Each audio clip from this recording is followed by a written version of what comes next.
Hello, everybody. This is Greg29407 back with another episode of Crowfall, and today we are here with our duelist.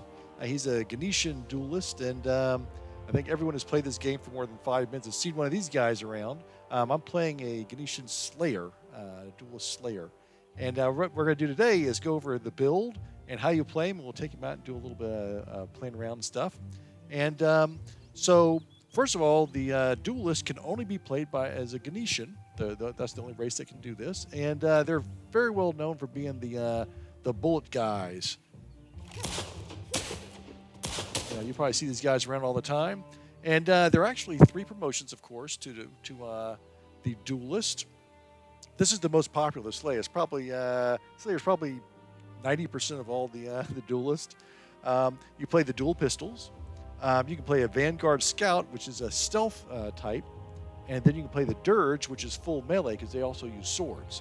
So I believe the Vanguard Scout can use a sword and a gun kind of thing. So those are the 3 types. This, of course, is the Slayer. We're going to focus mostly on this guy. And this is what I've got for him. He really focuses in on dexterity and intelligence, and less or so on spirit and strength. Dexterity is going to be huge for this thing for critical strikes, resist all, and of course our attack power. And intelligence is critical damage and healing bonus. So he can wear leather armor. And we've got some of that on him. I have hit level 30. I've been playing some in the light PvP that they have in the game called the Infected, which is where we're at right now. We're in the Infected. And we'll go over some of that as well. And I've been playing him for quite a while now, and he plays pretty well. So let's look at his talents first. Okay, so the talent tree. Again, we only have the 55 available slots to use, and this is right up here is the Slayer thing, and I've taken everything up there. This is my second run through with the Slayer because the first run through I did not set aside enough points for both of my major disciplines. I was missing one, so I restarted from scratch. So we are taking our basic spots. I left off this one for Well-Groomed, which is maximum health. Not a bad power. I mean, there are a lot of really good ones. It's just that didn't really need it for that one. I didn't take Ambush, which is really for the sword. For up here, we take Critical Insight. I took all 5 slots for this. This improves our Critical Strike, which is our main thing, Critical Strike. So I want to max that out. And then I also took our Minor Discipline up here. I took 2/3 of this, which improves Critical Damage, our second most important thing. I would have taken another one in that, but I needed some other points elsewhere. Here I took improved our attack power, maxed that out, plus 45 each time. So again, that's our number 1 area. Here we got our Redirect Pain, which we'll go over in a few minutes. Down here I took 4 out of the 5 slots to increase stamina and also increase our basic attack damage by 1.5%. So of course we want to increase our attack damage. And in this case, we're going to be using that an awful lot of the time, so it's important. We have our Minor Disciplines slot here. And up here we took Inconceivable, which is another really good power we'll go over. I didn't take this power, which is health regen, and didn't take this in personal healing. I, of course, took Exploration, which I had to, Rapid Fire, which is really, really good, and, of course, our Major Disciplines, and I took everything in his promotion class. So let's take a look at the power sets. So, first of all, for disciplines, I've taken Shield Breaker and Underdog. I think those are probably pretty good for this. Shield Breaker is, I took this because if I'm going to be fighting a lot of other players in PvP, I do a lot of damage, but I want to make sure that I can stop like Templars from blocking, and a lot of these guys that have shields and stuff on the Knights and Templars primarily. So this thing has quite a few powers like Dispel, which cancel and punish barrier user, Shield Breaker, which attacks, which is cancels and punish block and parry, so it's going to stop those guys. We've got a passive that increases damage versus barriers and gain resources. So this is really going to be, going up against those Shield Breakers. Also take an Underdog, which really maxes out our retaliation. I'm going to get knocked down a lot. I'm going to get pushed around and stunned a lot, as everyone is. And if I'm going to be on the attack all the time, it's going to happen. So when I do hit my retaliate button, I want to be able to really do some damage to my enemies. Most of my enemies will be melee. So you can see here, retaliate with with high crit chance. Then 3 passes. Area knockdown on retaliation at low health. Gain crit streak following retaliation. And gain attack power when stunned or knocked down. So when I come back up, I'm going to come up pretty tough. So it's going to harm my enemies. Smoldering Hatred, which we got in our tutorial. I'm taking Resolution, which is a passive. Gain damage when enemies are near. And then Overwhelming Odds. It's a passive. Gain resistance when enemies are near. So whenever enemies are near, I want to be as strong as possible. So here's what powers we've got. Our main attack powers is Clean Shot. Clean Shot, Precise Shot, and Professional Shot. We're going to be clicking on this all the time. And it does, 50, then 57, and then 53. So over here, we've got Flintlock Shot, which is a core power to the whole set. Shoots 134 damage plus 134% of weapon damage. And it does a single target. It has a cooldown on it, but it's really important. The next one is also incredibly important, Pepperbox Shot. It blasts up to 5 targets, causing 23 plus 23% weapon damage. But what it also does is it stuns. And that is incredibly important because we're going to be doing a little bit of damage. See, the first pip, if you have 1 pip, you get 23 damage. 2 pips, 46 damage. 3 pips, 69 damage. 4 pips, 92 damage. 5 pips, 115 damage, and the targets are stunned. So you want to get your pips, maxed out by, shooting your main attack, your basic attack power. Every time you shoot this thing, and it goes pretty quickly, you're going to get your little thing across the top. And let me show you what that looks like. You can see right along the top of the bar, the power bar, there's 5 little diamonds going along the bottom there. Those every time you fire your gun, well, it's not going to do it in here because we're in the safety place. But you're going to get a little one of them's going to light up. When you get all 5, then you hit that pepper box thing or whatever, pepper jack's cheese, pepper box. Then that stun is incredible because that's going to put them to a halt. So a lot of times you're going to be shooting and then backing up and shooting and jumping back, and they're going to be racing towards you. You're going to hit them with Flintlock Shot, and you're going to hit them with pepper box. And they're stunned, and then you can just go to town on them. So it's going to really, really make you despised by all your enemies, which is nice. Rapid Fire unleashes a deadly barrage of hot lead, causing 24 plus 24 damage, increasing your critical strike. Number of pips tells you how many shots you get. And this is a channel, so you're going to hold the button down, and it's going to go off. You can't move while you're doing that, though, so you got to be careful when you use it. Then we've got Redirect Pain. This is going to be really useful because what this does is it gives a barrier for you. It's a damage preventer, and it's going to put this barrier depending on the number of pits you have. And basically, if you have 1 pip, you gain 400 barriers. So if someone shoots at you, it's going to block 400 damage, which is pretty helpful. Next one we have Inconceivable. And this is kind of an interesting power. Test your luck. And what happens is when you click on this button, let me show you again. Along the little thing above your power bar, you see those 6 little circles that go in kind of a little semicircle on the top. When you click on that power, anywhere from 1 to 6 of those are going to light up, and it's random. And those random things are Humiliations Galore. Every pip generator earns an additional pip. Bonetti's Defense adds 25 in combat health regeneration. Capo Ferro gained the chance to attack twice with Saber Attack and Pistol Shot. Prepare to Die, increased damage by 9%. Agrippa, increased critical strike by 9%. And Thibaut, increased critical amount by 19%. You're going to get usually around 4 or 5 or 6 of those things all at once. So that's, it could be 1. But yeah, and it's going to depend on how many pips you have. The more pips you have, the more likely you are to have a lot of these things. But you're going to see, sorry about that. You're going to see like little things go off over your head, and you're going to have these brand new buffs and debuffs on you for 6 to 36 seconds. It's long enough to get the job done. So that's really helpful. We're also going to take Saltpeter Rounds. This empowers your pistol attacks to put a slow on your target. So if they're running at you really fast, sometimes you can use it and everything else is on cooldown. Click on that and it'll slow them down a little bit. I've used this occasionally when I'm in trouble, and it does help. You don't want to start off the battle with it because it's not very helpful for that. But when you're in bad danger, it helps out a lot. Here we have Dispel. This is one of the things we get from our shield breaker.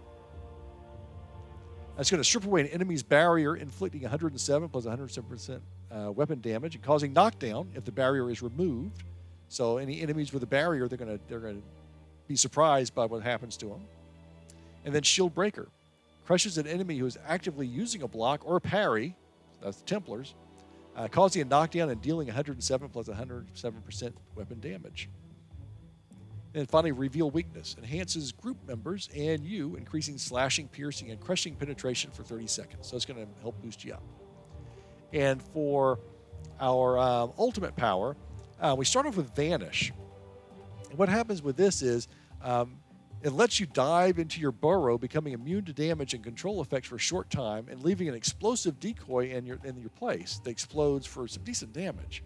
I had that thought, this is going to be fantastic, but what I found was you burrow into the ground, then you pop right back up again because they've got you in attack mode, and you're not going to stay in there very long. So what I've done instead of taking Dynamite, which is one of the powers you get for this in the Slayer promotion section. What happens is when you click on this thing, it puts like a barrel of dynamite around your enemy, and you move you also leap immediately away, and there's a little tiny countdown, and the enemy blows up, and they take a lot of damage, and this is really useful for jumping in, kiting an opponent, and jumping back out again. So the second jump out is done automatically for you, which makes it easier. So that's pretty cool, and it weakens them up quite a bit. So that's really helpful. Now, when you're underground, you've got a little power tray as well, and this will come up automatically when you go underground. This is Go for Broke. Yeah, you leap from your burrow with full commitment, unleashing a deadly hail of gunfire, assaulting up to 5 targets in a cone multiplier times 48 plus 48% weapon damage before going back into your thing again. Tunnel excavates the path directly ahead of you, ignoring walls and objects in your path. These next two are the ones I use quite a bit. Recon applies an exposed debuff to reveal weaknesses you and other specialists may capitalize on. And then Snipe explodes you from hiding with a surprise attack for 103 plus 103% weapon damage, generating 2 pips. So a lot of times what I'll do if I'm underground, I'll click on this thing, I'll target someone, click on this, so it kind of weakens them, and then I pop out of the ground with the Snipe, and then I go to town with all my melee attacks, well, not melee attacks, my gunshot attacks. So this is a fun character to play. Now, people hate them because they are very effective right now. They're incredibly effective right now, so I'm afraid they may do something to nerf them at some point, because it's wow, these guys really are good. But I hope they don't do that. But yeah, if you're playing against these guys, you're hanging on the stinking neck. But when you're playing as them, it's much nicer. So as I said, we're in the Infected. And in the Infected, we have 3 teams. We have Earth, Moon, and Sun. And we're on the Earth team. And it looks like we're winning right now. And what happens... Well, there's just the Earth Temple right here. But they also have a leaderboard here. And what you can do is you can click on your team. And if you click on the other people's team, too. You can click on other people's team, too. And see where your standing is. And you have a score. And this is the scoreboard, leaderboard, with your kills and your deaths and your assists and your captures and then your crafting. And I'm not sure when this turns over, if it starts over every week or something. I'm not quite sure. I've been playing on here now for, I guess, 5 or 6 days. And yeah, so it's I'm not sure exactly when it rolls over or something. What I'm going to do now is I'm going to take you into the Infected. I'll show you a little bit what we do. Be right back. Okay, we're back. We're here on the map in the Infected. We're right outside of this tower, right there. And that tower has been taken over by some enemies. Now they're non-player characters up there. Some players have taken that over, and we're going to go ahead and take that tower back. So they look like they've got 2 defenders on there. So let me show what we're going to do. All right, they're waiting for us up there. I'm going to go ahead and hit that dynamite thing as soon as I get up here.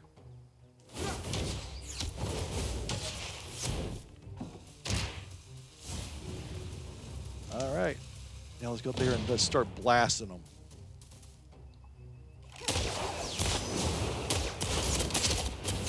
That pepper box.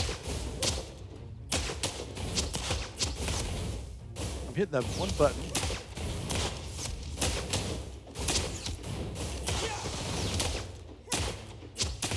It's my channel power.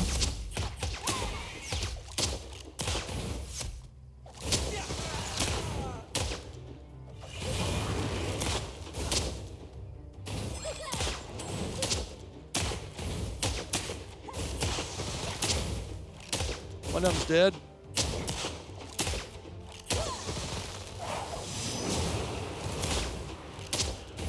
This guy is tough, but not really bad.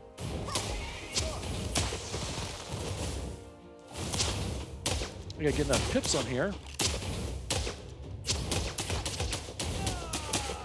There we go. That took a little longer than I thought. All right, now, look at the thing up in the very top, in the top middle. You can see that this is controlled by the enemies. Now, if I stand in this circle here, notice that the red circle is starting to go down. And what's going to happen is going to go all the way down. When it gets down to the bottom quarter, it's going to show everyone on the map, hey, this has been taken over by Earth Team. Because right now it's held by Moon. And then when it goes all the way to black, it's going to start coming back as green, which is us. And after 1 quarter, then we would have actually captured this tower. There's another tower up there, and this little town, this little village that we're in, has 3 towers and a guard area. And these are the ones I've been taking over and over again to get some points. When I haven't found some other players to fight, I've been doing this to try and get used to my fighting style and stuff like that. Now, in that particular battle, I did my dynamite barrel, but it didn't do that much damage this time. I think I set off too far away from them. They're on the far end. But I was using my 1, 2, and 3 button quite a bit. I did go ahead and use, let's see. I did go ahead and use my redirect pane for the barrier. I used that one twice. I used Inconceivable once. I didn't use Saltpeter at all. I should have used these 2 things too. I always forget to hit all my buttons. In the excitement of the battle, I always like, fire, fire, fire, fire. So what I'm going to do is I'm going to sit here until this thing goes all the way down and take this. And what happens is your team will get points every few minutes or every hour that your team actually holds these things. So our team is way ahead right now, although these standings change quite a bit from day to day. So it's pretty cool. This is a great place to do some light PvP. Again, I've won 2 battles and lost 15 because I'm not really sure what I'm doing. I played my Templar a good few times in this thing. This character is who I've won my 2 battles on. See, it just shows Moon lost outpost because I'm down below the 1 quarter mark. Now, hopefully, I won't bring some enemies in here. Or maybe we hope they do. Oh, there's a guy. There's a guy right over there.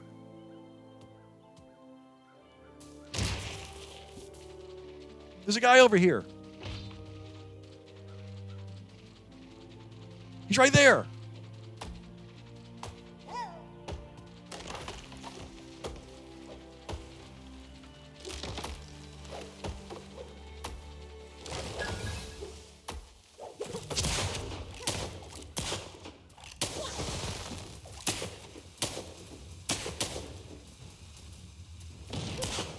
He's trying to fake me out with his barrel. Where'd he go? Where'd he go? He's hiding.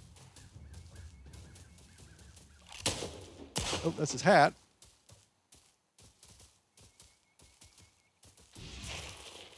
Ah, he got away.